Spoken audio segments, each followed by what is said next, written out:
One of the most anticipated movies of this summer, The Odyssey by Christopher Nolan, just came out this past weekend. I went and saw it, so in this video, I am going to talk about it. But before I do that, this is what I do and this is what I talk about.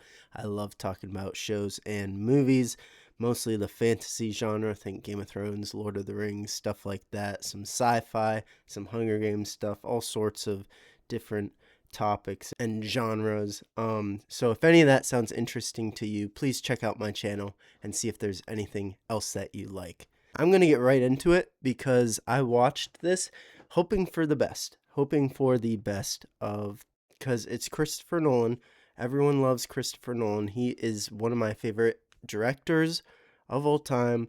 He's done so many great movies. Everybody knows that. And that is why this Odyssey movie was so anticipated. Not only that, not only Christopher Nolan's name, but the fact that this is one of the oldest stories of mankind, of our modern like history, that is still around, still talked about, still sold at Barnes and Noble in the classic story sections. It is an old classic, Homer's The Odyssey, following King Odysseus and his travels after the Trojan War, trying to get home. So it's a classic story and a great director, so all signs were pointing that this thing could be a modern day masterpiece, until it wasn't. Especially when it came to the rumored castings of certain people. I've already talked about that extensively. So many other people have talked about that extensively, so I will skip that for now. Let's talk about the movie. Let's talk about my thoughts. I will start by the things that I liked, then go to the things that I didn't like, and then a final review at the end. So right off the bat, stuff that I liked was the story, the adventures of the story, the different destinations that Odysseus finds himself upon in his journey. The only thing with that, though, is it's not specific to this movie. So yes, the thing that I like is the journey that Odysseus goes on, but that's not specific to this movie. That is Homer's creation, the story that's being told, at least the adventure part of it, and that in this adaptation of it was interesting. It was entertaining. That's why it is a classic, I'm assuming, because the adventure that Odysseus goes on is a great one, and it showed through this movie, broadly speaking. Next thing I liked were there were a few characters that I enjoyed, characters/actors, people that I felt did well. Surprisingly, there were only a few. In a lot of Christopher Nolan's movies, I can always pick out great, standout characters with the actors, perfectly portraying those characters. I keep going back to Oppenheimer. That movie was great. Every single person who played those characters, those historical people in that movie, were great. They all matched up perfect, and even some were just spectacular. I was like, oh my god. Cillian Murphy as Oppenheimer did amazing. It was a perfect match. We didn't have a whole lot of that in this. There were only two standout people that I enjoyed in this film, and the first one being Robert Pattinson as the one of the antagonists back at the palace, and John Bernthal's character, who didn't have a whole lot to do in the movie, but anytime he was on screen, I liked it. I liked him. I liked his character. I thought he did well in his character. Maybe that's just because I'm biased with John Bernthal, but he did great. There was one more. I wasn't sold on Tom Holland at first in this movie, but as the movie progressed, and that's saying something because I'm a huge Tom Holland fan, but as the movie progressed, it got better, and he kind of merged into that character better. But the beginning of the movie, I was not for it. I was like, I don't know. I don't know if I'm sold with Tom Holland as his character. As the movie progressed, that got better. Another thing I liked was the fighting scenes that were going on. So there were multiple. I'm not going to try and spoil anything, but some of the monster attacks, some of the actual battles, the glimpses that we get, they were well done. They were cool. They were like, okay, this is what I am expecting when I go to an Odyssey movie, when I go to a Greek mythology movie. I want to see the battles, and the battles looked great. Speaking of that, obviously there's a Cyclops in this story. They did it uniquely. They had a unique design to the Cyclops, and I thought it was great. I really liked the way they portrayed the Cyclops. I was like, and you'll know when you see it if you haven't seen it already. That's another plus that I thought was great with this story. The last thing, as something that I liked in this Odyssey movie, is the way that it was told for majority of the movie. The big thing about the Odyssey, about all old tales, all old stories, is that they were oral. They were narrated. They were sung in song. They were chanted. That's how stories got around, because if you weren't royalty, you didn't know how to read, you didn't know how to write. So how do you pass on stories? Through song, through chants, through telling stories around a fireplace. So majority of this movie was told through people, not just one like narrator. There were multiple. It was like, oh, let me tell you this story of what I know about Odysseus, and oh, let me tell you this story of what I know, or hey, I'm Odysseus, let me tell a story to this other person about what I went through. It was all through speech, all through tales. I was like, this is great. Now, that being said, we are going to get into the things that I disliked. The things that I disliked. That being said, with the oration of the tale, I couldn't stand Travis Scott in it. And like, I know that is the reasoning that Christopher Nolan picked Travis Scott, or picked a rapper, because he was like comparing modern day rap to the same as orating these tales back in the day, as same as poets like telling stories through their art. He was comparing that to Travis Scott, to rappers, and it was just stupid as fuck when he said it.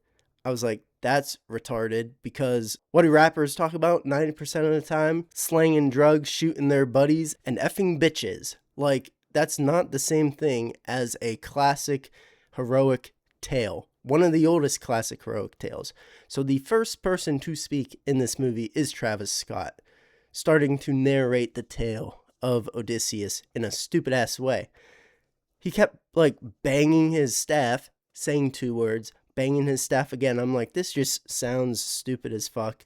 And then Travis Scott shows up on screen, and I'm like, okay, whatever.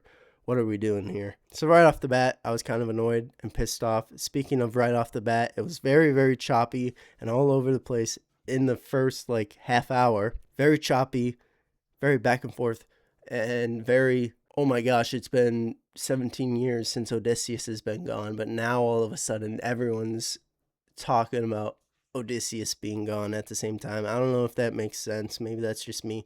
But beginning was just like choppy, and just weird about it. It got better throughout the film, so that's whatever.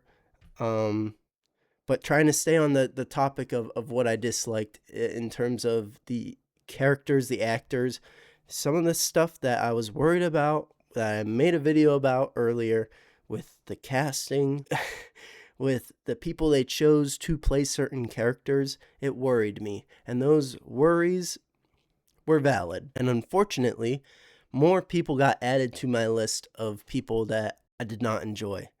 Like earlier, I said Zendaya, I didn't mind her as Athena, but then I saw her on screen, and I was like, it was not selling it for me. Zendaya's acting as Athena, as a god, and it just like,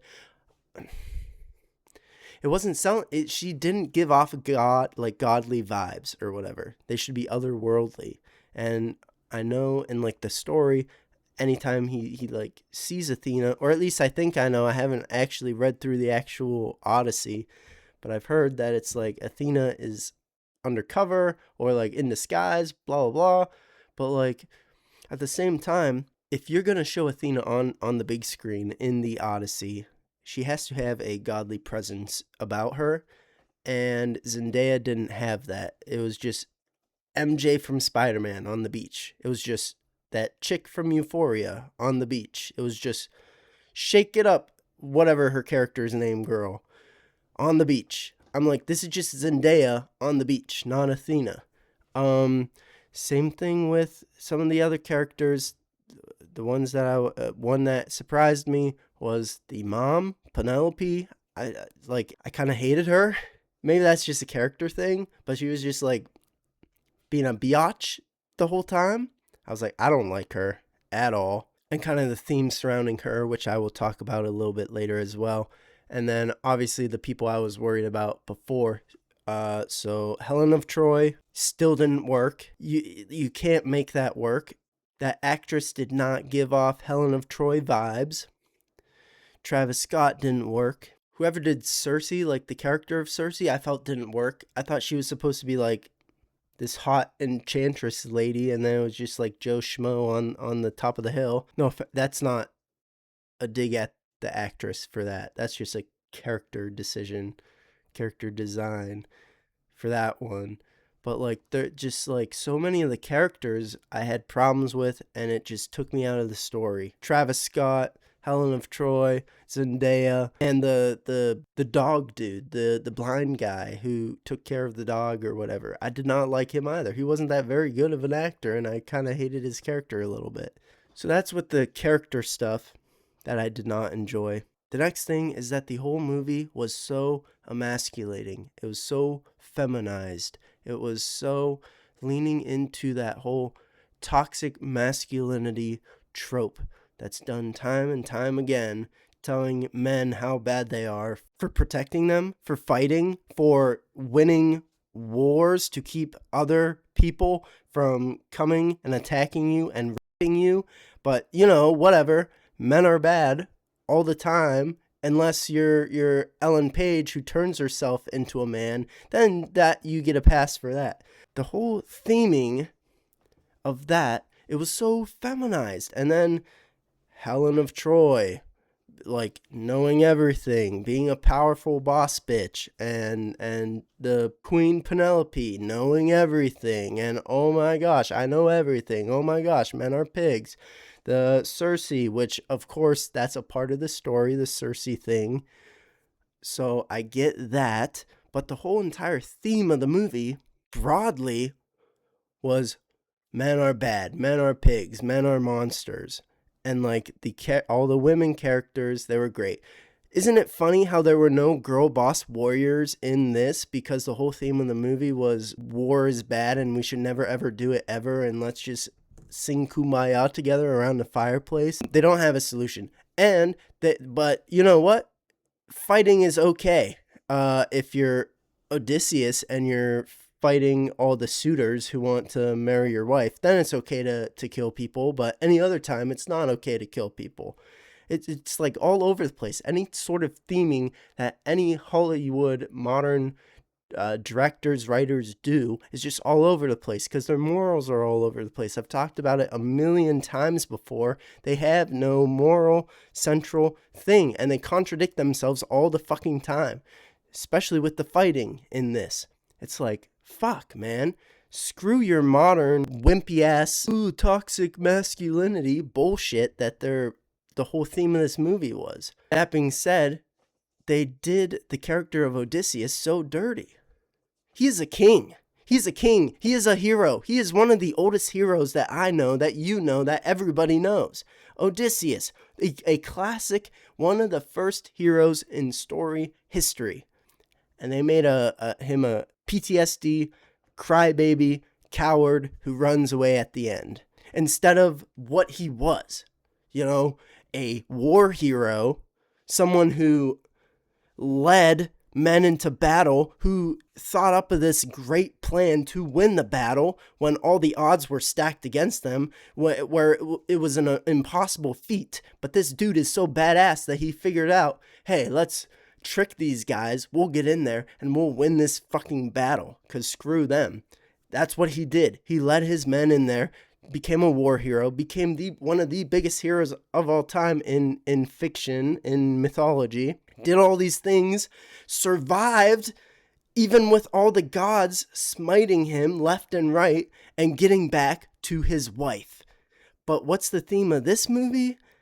Oh, I'm so sorry for killing everything and everyone and fighting for my survival, and what have I done? What have I done? And like, just, they made him into a weak, feminized, feeling ridden wimp. Odysseus, a king, made him a wimp, and then made him run away at the end with his wife, because his wife knows all, and she's so strong and powerful, and like, it's all injected with this modern day BS. Which brings me to my final point, is that this is all done to check boxes. This whole movie was a checkbox fest so that they can win awards at the stupid ass Oscars. That's the only reason that they did it the way they did it. That's the only reason why every single person in every single part of this is diverse. That, like, even the people in the courts, even the sailors on the ships, it's just like, do we have an Asian guy? Check. Do we have a black guy? Check. Do we have a Latino guy? Check. Do we have another Hispanic guy? Check. Excuse me, this was a Greek city, was it not? Where are all the Greek people? Do we have our black Helen of Troy princess? Check. Do we have our girl boss Penelope, who just knows everything and all, and she's just like, she's so held down by the patriarchy, and if only she were a man, then she wouldn't be having these problems, and screw men. It's like the whole thing is just seeping with an agenda to it beneath the surface of this cool story otherwise.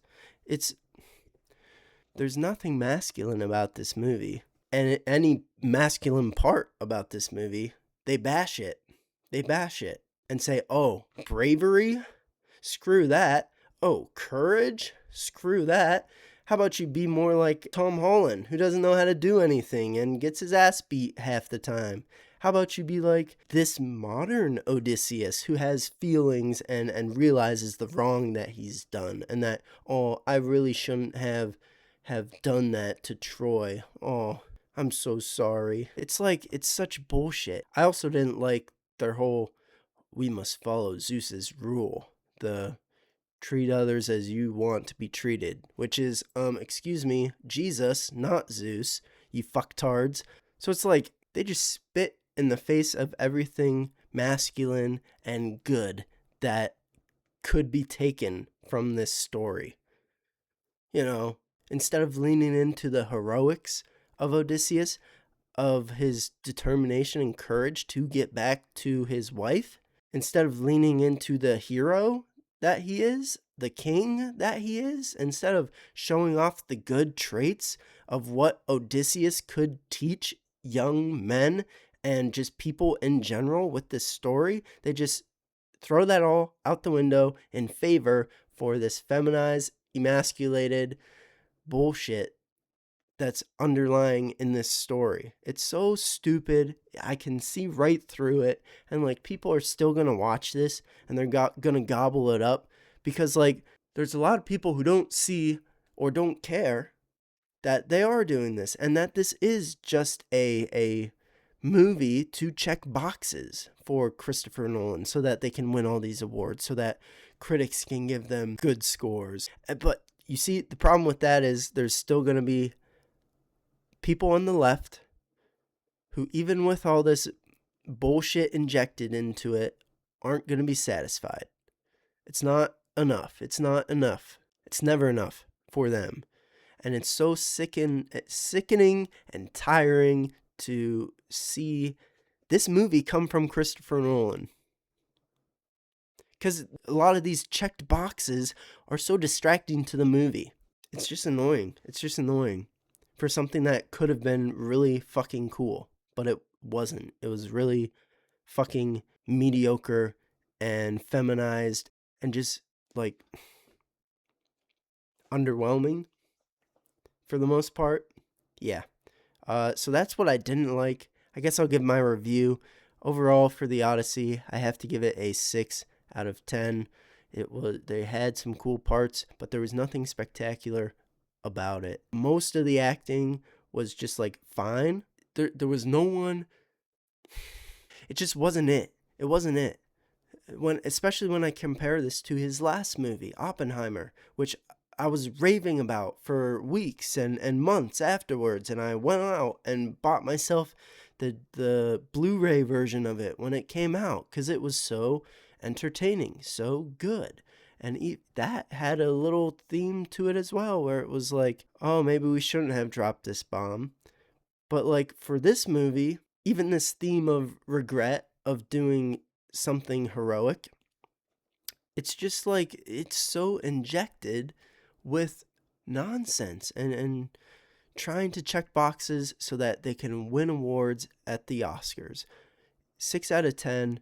It was okay. It was better than average, I would hope, from Christopher fucking Nolan, but I didn't feel anything special about it. It didn't make me feel any type of way. And the first quarter of the movie, I just felt wasn't that strong. There's a lot of stuff that I didn't like about this. There were some stuff that I did enjoy still. But yeah, that's my review for the Odyssey by Christopher Nolan. I'm glad I still watched it. It kind of made me upset that it turned out the way that it did. But, what are you going to do? So that's what I have to say about it. What do you guys have to say? I'd love to hear your thoughts as well. Am I overreacting with this? Am I looking too deep into it? Let me know your thoughts down in the comments. I love reading through those, and I love hearing what you guys have to say. That being said, if you got this far into this video, I know it's a longer one, and you liked it, please leave a like. It really does help out a lot more than you guys know. And check out my channel to see if there's anything else that you like. Apart from that, I won't take up any more of your time. Thank you guys so much for watching this. This was the Odyssey review, and I will see you in the next video. All right, bye.